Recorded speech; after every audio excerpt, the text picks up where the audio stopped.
Внезапно сгоревшие дома. Люди, сошедшие с ума на пустом месте. Внезапные смерти и бесконечное количество мистических историй. Что все это объединяет? Проклятые картины, как вы уже могли догадаться. Даже просто увидев то, что сейчас находится у меня в руках, можно умереть. От смеха. Да, я такой себе художник, но и современное искусство как бы не фонтан. Так что начальная цена 15 тысяч долларов. И это уже со скидкой, я себя не на помойке нашел. Ну а теперь серьезно. Вы ведь точно натыкались в интернете на топ проклятых картин. Страшные видосы на ютубчике, рассказы на форумах. Разумеется, и кинематограф не обходит такие вещи стороной, снимая ужастики. Иногда даже основанные на реальных событиях. Ого, как! Все как мы любим. И каждый случай с такой картиной не поддается научному объяснению. По крайней мере, так нам это преподносят. Но мы здесь не для того, чтобы зачитывать эти страшные истории. Мы тут для того, чтобы их объяснять.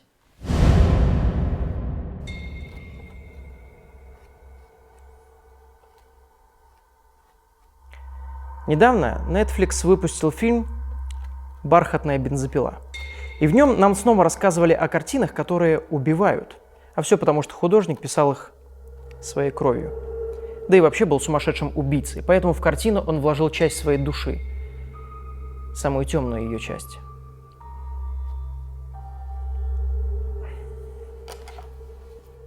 История, откровенно говоря, не нова. В литературе сюжеты о мистическом влиянии живописи, особенно портретов, использовались уже давно. Вспомнить хотя бы портрет Николая Васильевича Гоголя или портрет Дориана Грея Оскара Уайлда. А потом эту тему подхватил и Стивен Кинг со своим рассказом «Дорожный ужас прет на север», где в повествовании человек, купивший жуткую картину, начинает замечать, что она меняется. Советую прочитать. Возможно, от этой идеи отталкивалась одна из моих любимых и по совместительству из самых страшных компьютерных игр Layers of Fear.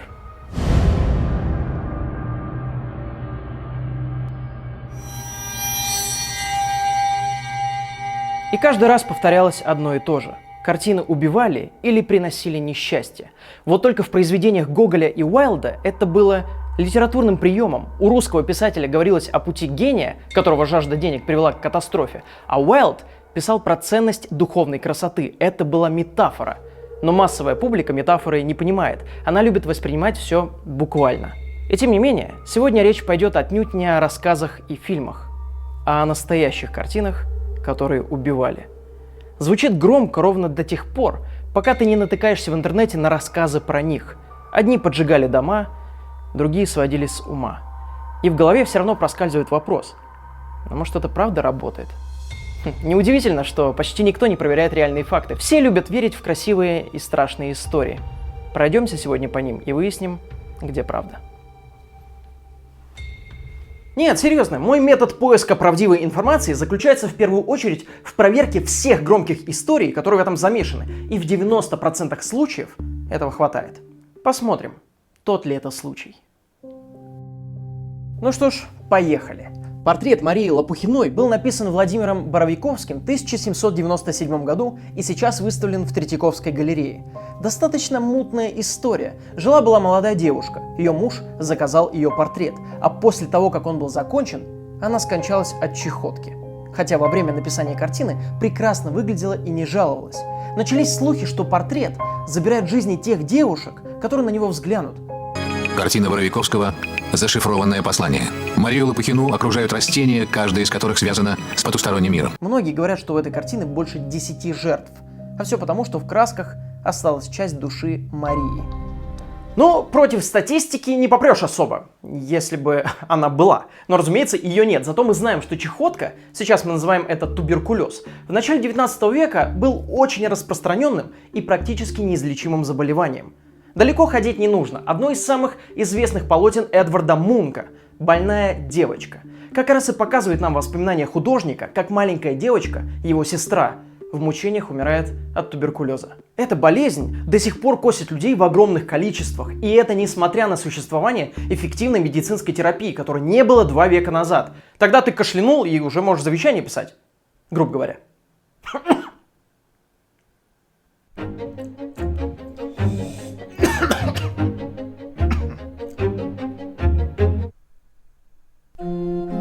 Прощай.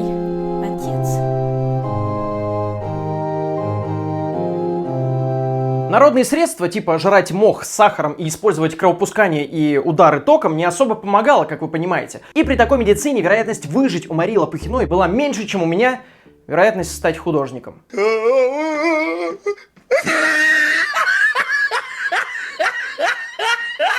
Это все, на что я способен. Блять. Ну, блядь. Полное дерьмо. Ты не понимаешь, с тобой бесполезно говорить. Работа этого парня прекрасная.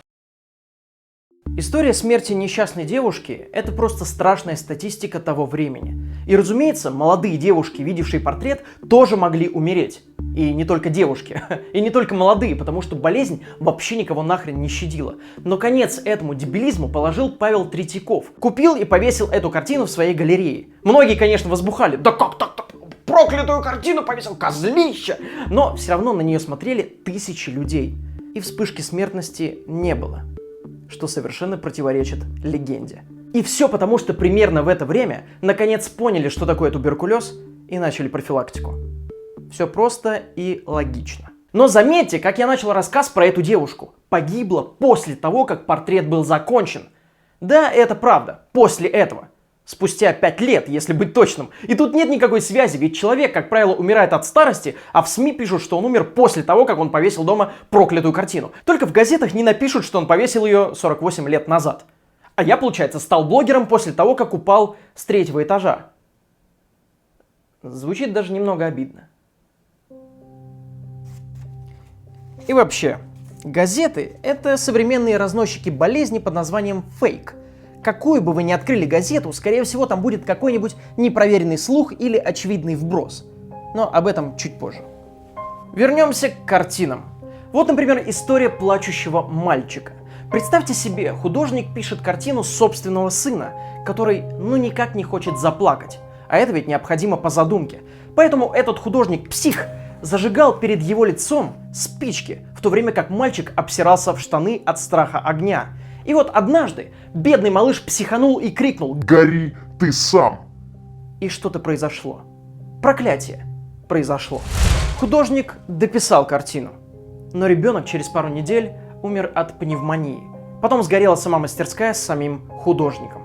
Видимо, мальчик умер довольно-таки быстро после написания этой картины. Такова городская легенда на данный момент. Но начиналось все очень интересно. В 1985 году газета The Sun опубликовала статью, где рассказывается о семье, у которой сгорел дом. Сгорело все, кроме картины «Плачущий мальчик». В подтверждение этому было написано, что это подтвердили пожарные. Более того, они сказали, что пожаров нынче много, и чуть ли не в каждом доме найдена уцелевшая картина «Плачущий мальчик», которую написал Джованни Брагалин. Я видел отчеты, которые были сделаны пожарными на месте происшествий. Дома будто вспыхивали сами, как будто под влиянием какой-то магии. А еще они сказали, что она проклята. Нужно уточнить, что из-за всеобщей паники проклятой считали совершенно каждую картину этого автора. Поэтому каждая статья выходила с разными изображениями. И началось. Еще статья. Город в панике. Они якобы звонят в редакцию и умоляют им рассказать, что нужно делать. Я купил картину и сгорел. Я кидал картину в лаву, но сгорела лава, а не картина. У моей бабушки висела эта картина 150 лет назад, а сейчас дом сгорел. Помогите мне! И бравые герои из газеты идут на отчаянный шаг. Они говорят всем, что картины точно вызывают пожары. Срочно сдайте их в редакцию газеты, и мы их сожжем. Мы сожжем картины, которые не горят. Мы знаем, что мы делаем. Мы не умственно отсталые. А еще мы сделаем это на крыше нашего здания. Слабоумие и отвага. Только вот пожарные сказали: нет. Ну что, совсем конченые? В общем-то, уже все вокруг понимали, что они поднимают искусственный хайп вокруг этого всего. Ведь они все-таки выехали за город и спалили все картины, которые не горят. И сделали из этого еще одну статью. После этого пожары в Северной Англии прекратились. Город спасен!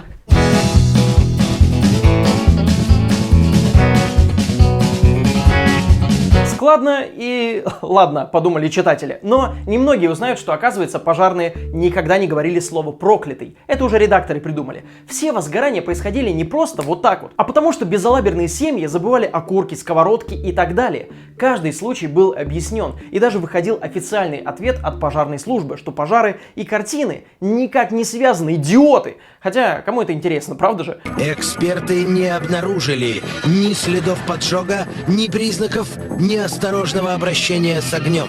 Пасть свою заткни! Дешевые копии картин с плачущими детьми продавались в магазинчиках, и не мудрено, что часто в домах, где был пожар, была и эта картина тоже. Но тут возникает главный вопрос. Как эти картины смогли уцелеть при пожаре? Вот это реально интересно. Но для начала вот что вы должны знать. Очень часто в пожарах картины действительно остаются невредимыми, и копии, и оригиналы. Что и расскажут в следующем репортаже. Но это такой абсурд, что я не удержался от того, чтобы сделать нарезку сказанного. Но, как оказалось, холст и в огне не горит, и в воде не тонет, но серьезно пострадало в пожаре. Полотно пришлось перекраивать, произведение перевели на новый холст, но, как оказалось, холст и в огне не горит, но серьезно пострадало в пожаре. Это выдрано из контекста! И, разумеется, все это приписывают чуду и паранормальной сране, но логичное объяснение не интересует читателей газет. Офицер пожарной службы рассказал, что материал, на котором печатали картину, был очень плотный, и его трудно было поджечь. Если это не аргумент, то в одной из передач на BBC поджигали репродукцию этой картины, и она правда горела очень нехотя. Было выявлено, что картины для продажи были обработаны лаком, который достаточно огнеустойчив. Но если и это не аргумент, то вероятнее всего при пожаре быстрее всего сгорала веревочка за картиной, и она просто падала плашмя, так, собственно, и выживала. Да, и если мы говорим в принципе про картины, которые не горят, и это относят к мистике, вы вообще пробовали сжечь полотна? Попробуйте поджечь грунтованный холст, это займет у вас некоторое время. Разумеется, он загорится рано или поздно, но даже когда он загорится, пламя не будет его охватывать сразу и, вероятнее всего, само погаснет.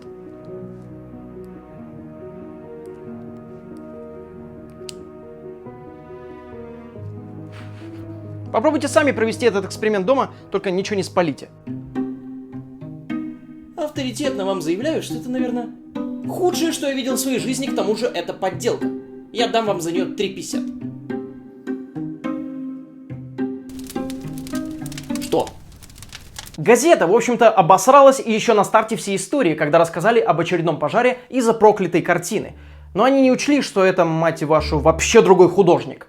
Художница Анна Зинкейзен. Но если нарисован плачущий ребенок, то, наверное, тоже проклято. Ну, клинические идиоты. Разумеется, в итоге выяснилось, что никого из детей художник не терял. Его дом в Венеции никогда не горел, а умер он в 70 лет от рака пищевода, а не в пожаре. Рисовал он не только плачущих мальчиков, а еще и пейзажи, иногда девочек. И он их просто находил по объявлению, никого он не пугал. Слезы вообще рисовал уже на готовом полотне. Но согласитесь, реальная история скучна, как наша жизнь.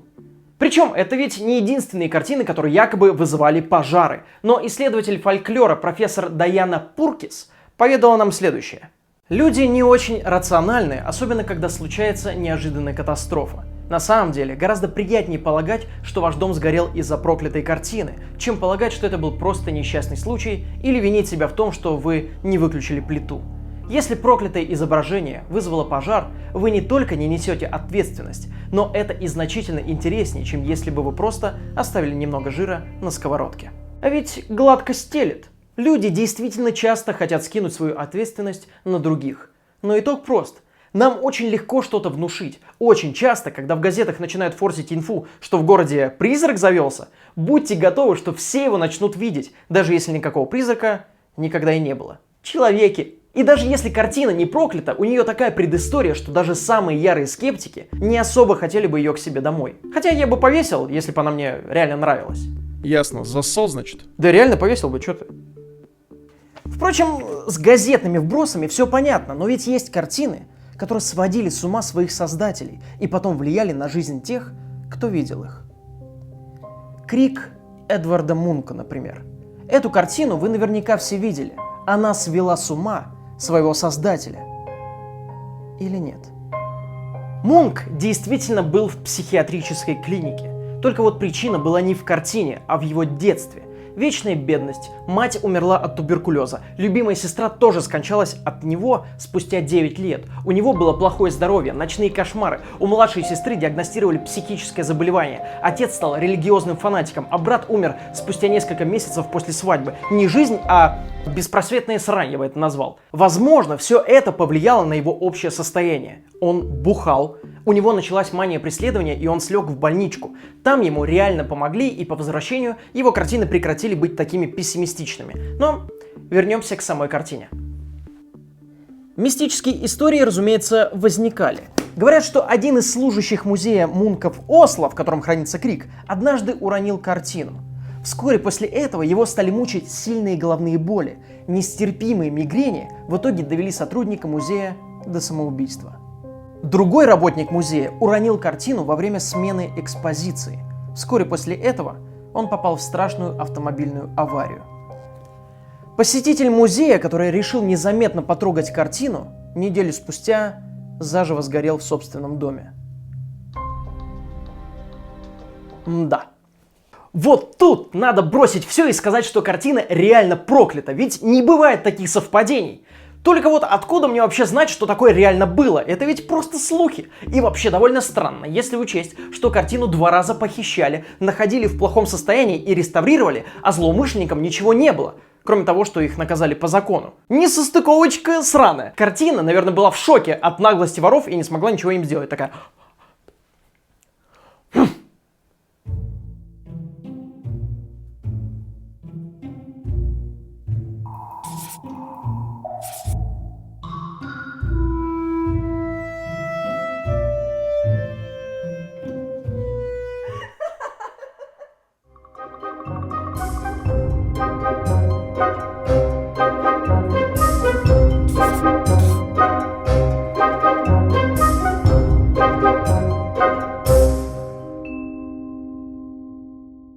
Но сама картина действительно очень загадочна. Я особо не шарю, но мне о ней поможет рассказать культуролог и ведущий канала Artifix Николай Жаринов. Николай, вам слово. Картина Эдварда Мунка «Крик» действительно производит пугающий эффект на зрителя, но все это легко объяснимо с точки зрения психологии. И это не только обилие красных тонов, которые использует художник, это еще и предыстория самой картины. Дело в том, что эта антропоморфная фигура не была выдумана Мунком. Это образ перуанской мумии, которую он впервые увидел в Музее естественной истории в Париже. И этот образ настолько сильно его поразил, что потом он не раз использовал его на своих полотнах. Другой вопрос состоит в том, какой смысл несет в себе это полотно. Кажется, что эта антропоморфная фигура буквально втягивает вас на полотно и втягивает в весь этот совершенно апокалиптический пейзаж. Но тут интересно, куда смотрит эта фигура. Смотрит она за спину зрителя. Дело в том, что «Крик» венчал собой цикл фриза жизни, который был посвящен именно жизни человека. По сути дела, в этом образе Мунк видел душу человека, которая оказалась выкинута в этот мир. И оказавшись в этом жутком состоянии, единственное, что она могла делать, это кричать. Именно поэтому фигура смотрит за спину зрителя, потому что именно там находится реальная жизнь. И именно эта реальная жизнь приводит ее в ужас. Поэтому, смотря на это полотно, вам невольно хочется обернуться, посмотреть, что же у вас там, что настолько сильно напугало эту фигуру. И да, картина пугает вас, но все это объяснимо с точки зрения психологии. Но нас пугают и фильмы ужасов. Это то влияние, которое художник мастерски оказывает на вашу психологию. Но это лишь искусство, и тут нет никакой мистики. Хотелось бы верить, что сейчас мы случайно не приписали ей совершенно иной смысл, было бы неловко. Это потому, что вы еще слишком молоды, чтобы понять скрытый смысл. Да нет там никакого скрытого смысла. С другой стороны, это картина, и каждый сам вправе трактовать ее так, как захочет. И это, кстати, зачастую играет злую шутку со зрителем. Взять картину того же Мунка «Мертвая мать». Страшная рисовка, страшный сюжет, репутация картин Мунка. Все в совокупности дает нам нечто пугающее. Люди видели, как глаза следят за ними. И такое часто происходит с проклятыми картинами, но даже тут ученые смогли это объяснить. Доктор Джеймс Стотт из университета Огайо объясняет нам, что это очень распространенный прием. Художник должен нарисовать человека на картине, который будет как бы смотреть точно на зрителя. И когда мы отходим в сторону от картины, она ведь не меняется, объект на ней не начинает смотреть в другую сторону. Оптическая иллюзия такова, что она следит за нами даже тогда, когда мы отходим в сторону. Если картина наставила на вас ружье, то куда бы вы ни пошли, оно всегда будет направлено именно на вас. Ну и в исследовании это описано математически. И разумеется, все это можно объяснить еще и самовнушением. Ведь, как я уже говорил, если вы знаете, что картина проклята, то вероятность того, что вы что-то в ней увидите, выше. Также и телепрограммы подливали масло в огонь, так сказать. В 2005 году в итальянской программе Voyager показали еще одну проклятую картину. Женщина на ней не выражает особых эмоций, но был показан случайный кадр съемки этой картины, и женщина на ней улыбается.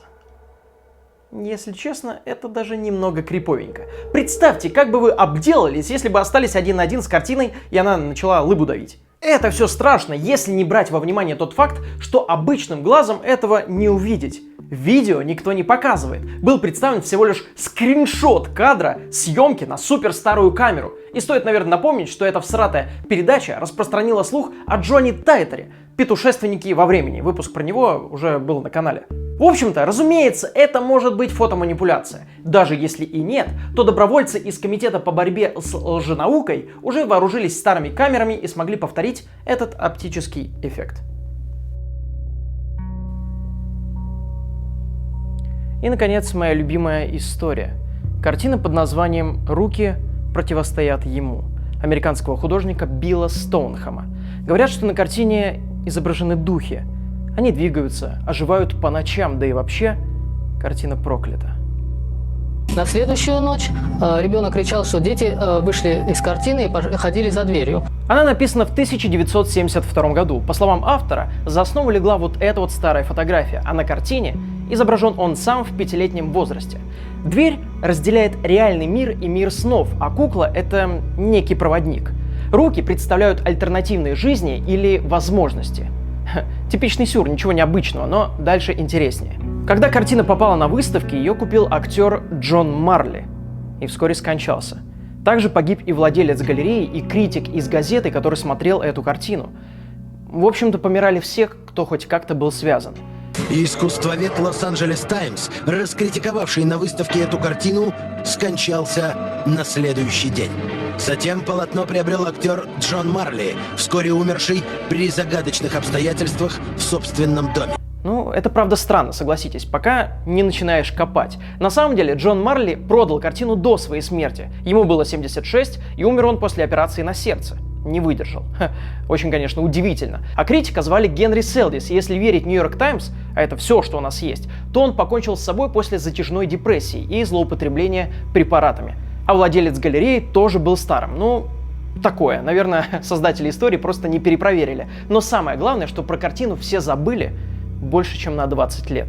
Пока она не появилась на аукционе eBay, где и была расписана страшная правда о ней. Новые владельцы якобы нашли ее в заброшенном месте, принесли домой и повесили в комнату к своей маленькой дочери. Зачем? Это слишком тупо, чтобы быть правдой, поэтому и напоминает дешевую городскую легенду. Дети ведь вообще создания впечатлительные, их и клоуны иногда до смерти пугают. А тут и руки в темноте, и кукла на картине. Тем более не будем забывать про феномен зловещей долины, когда человек нас не пугает, а вот кукла, которая пытается быть похожей на человека, пугает до усрачки. Ну, в общем, девочка начала видеть по ночам, как детки на картине дерутся. И вообще паранормальщина. А батя, как знатный скептик, повесил туда камеру, которая реагирует на движение, и она начала реагировать. Обосраться, боже мой. Пруфов, конечно же, не будет. Наверное, злые духи удалили запись. Короче, я что пытаюсь сказать? Это все херня из-под ногтя, но все равно картина ушла с аукциона за $1000. Не так-то много для интернет-мема, если честно, я бы, наверное, даже купил. Но люди на сайте жаловались на головные боли, на сердечные приступы.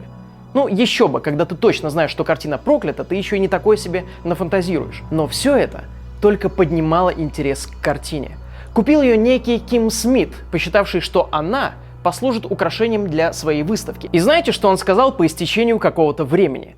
Я был бы и рад рассказать что-то необычное, но ни хрена не происходило. Самое странное, что случилось, это письма от людей, которые узнали, кто эту картину купил. Там были требования ее сжечь, закопать, вызывайте экзорцистов, обратитесь к Эду и Лоррейн Уоррен, нашим любимым сыщикам всякой паранормальной срани. Не говорите, что вы не знаете таких. Известные американские экстрасенсы Эд и Лоррен Уоррены провели экспертизу полотна и заключили, что в картину вселились души убитых детей. Нет. В общем, одни сумасшедшие на почту стучались. Кстати, автор картины Билл Стоунхэм сейчас и еще жив, но, как известно, не проклят. Зато, узнав о том, что его картина стала такой популярной, он вернулся к профессии художника, который на долгое время забросил, и начал паразитировать на своем же творчестве. Нарисовал приквелы и сиквелы этой картины страшной. Тот еще психодел, но никакой мистики в нем пока не видят. Пока не видят.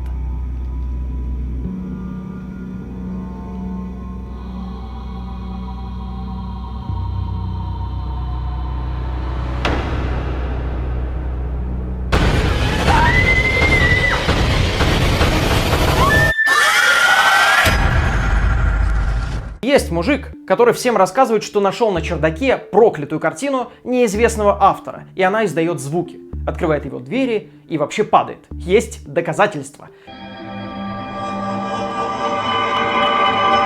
Но это правда смешно. Накладывает на видос страшную музыку, ходит по интервью и говорит: ребята, я скептик. Я вообще не верю в призраков, но вот же они. Никто же не в силах это поделать. Я вам точно не вру. Ну, конечно же, никто.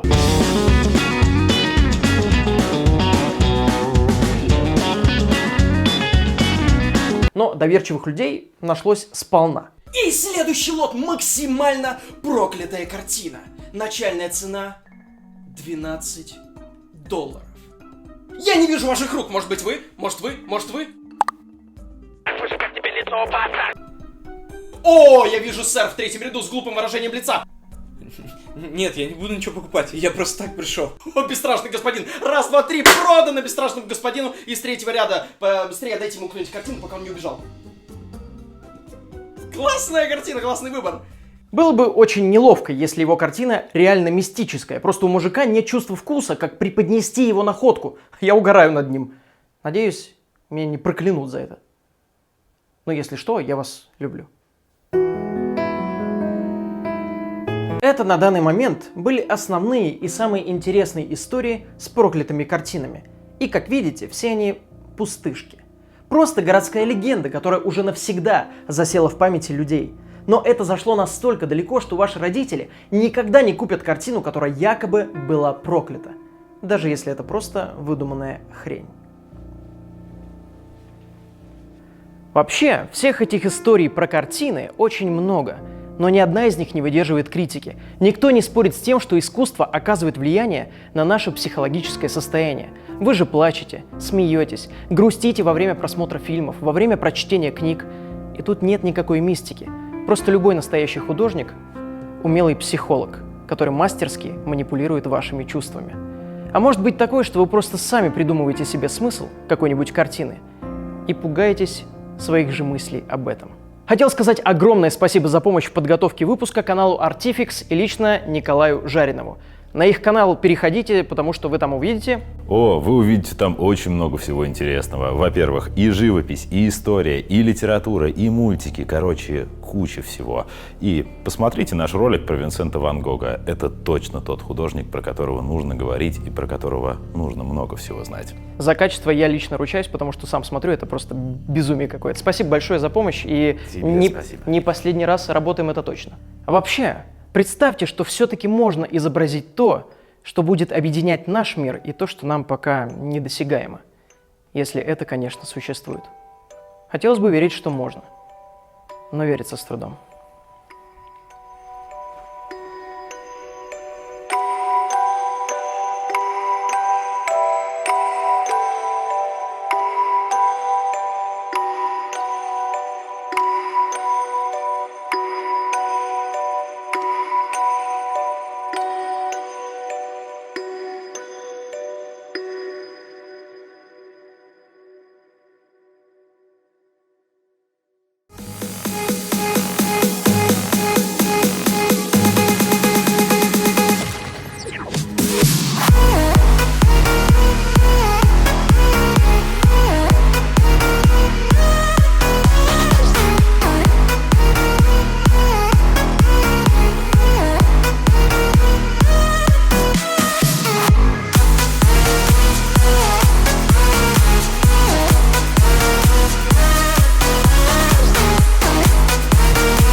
Сюда нормально было?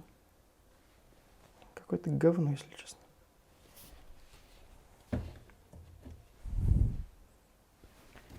Может, к себе ее возьмете? Мы ее сами рисовали. Вот здесь, с подписями сзади. Просто, ну, некуда ее действительно деть сюда. Приходите на лайв-канал, там скоро выйдет влог с этих съемок, я расскажу, как вот это вот дерьмо выиграть. 90% подписчиков уже вырубили этот ролик, так что я могу попросить вас подписаться вот на эти инстаграмы. Смотрите, 1, 2, 3. Что бы еще рассказать? У нас появилась кнопка «Спонсировать» на канале. Это если хотите нас поддержать, мы будем очень благодарны. А еще мы скоро запускаем новый формат, который будет совершенно без рекламы, прямо как Top Secret, чтобы не нарушать страшную атмосферу. Ну, пока.